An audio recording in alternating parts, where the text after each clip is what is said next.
In a world with roughly 8 billion inhabitants, about 3 billion are gamers. That's nearly half of the world's population. So, with such a vast audience, why do some games struggle to surpass even 100 sales? What criteria do you think these billions of people use when selecting the games they play?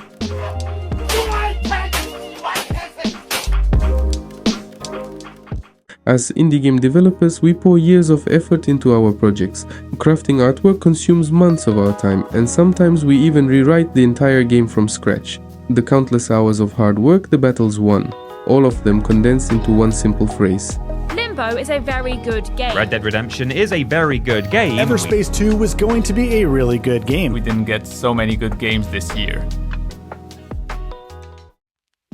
We tend to look at our game from a developer's perspective. That's why we often misjudge how good our game is. In reality, it's not usually the game itself that is good. It's the emotional connection we develop with our project through overcoming the challenges of coding or artistic technicalities. This, in turn, deceives us about the actual quality of our game, which may not be all that great. Actually, there's no real value in us thinking our game is good. The true measure lies in how it's perceived by those who play it, not those who develop it. So, explaining why a game is good needs to come from the player's perspective. For me, there are two fundamental pillars here: fun and readability. Let's delve into what each of these entails. Creating a fun game is truly an art.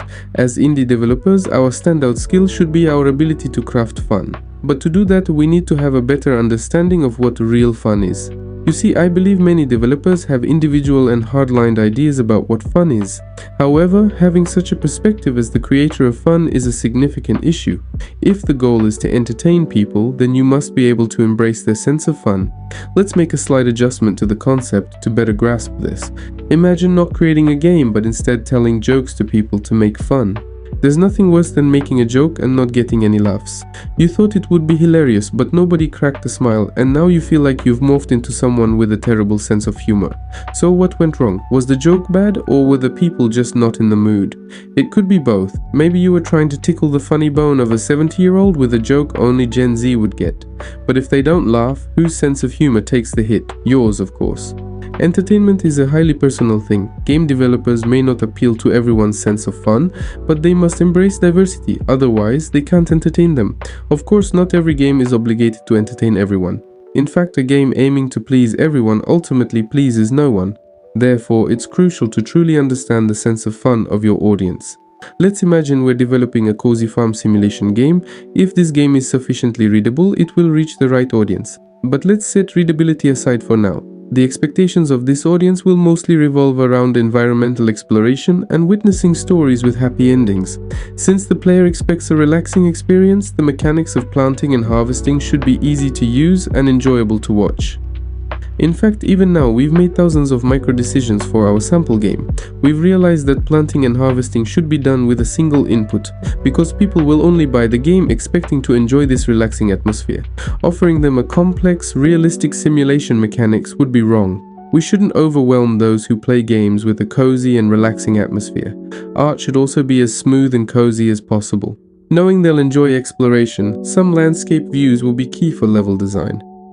Let's talk about adding a bloody pig raids to this game. You think it's fun, right? Like defending your village from them. Actually, it's not much different from the Gen Z joke on 70-year-old elders. Why? Because people weren't there to prevent stressful pig raids. They just wanted to play the game in a relaxed atmosphere.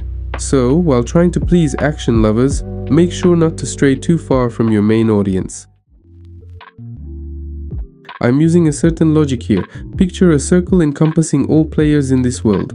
Now within that circle there's another circle, specifically tailored for cozy farming simulators. If my game is designed for this particular niche, the features I add shouldn't stray too far from what this audience enjoys. For instance, including a defense mechanic against pig raids with guns might appeal to action gamers, but they're way beyond our target audience. Adding such a mechanic would narrow down our focus because now our game aims to cater to both the cozy atmosphere enthusiasts and the action-packed thrill seekers. The percentage of cozy game lovers who enjoy intense action is understandably low. Likewise, the percentage of action game fans who seek relaxation is minimal, so essentially we end up pleasing no one. How about catering to similar tastes instead? For instance, catering to those who love exploring could involve a treasure hunt feature. Similarly, gathering photos of different plants and compiling them into a series would appeal to achievers. Features like adopting and caring for pets wouldn't go amiss either. Actually, when making all these decisions, we're aiming to fill up the largest space possible within that big circle I showed at the beginning, and those folks inside that circle, they're our target audience. Now, when you present the game to this crowd, how convincing can you be in getting them to buy it? That's where readability comes into play.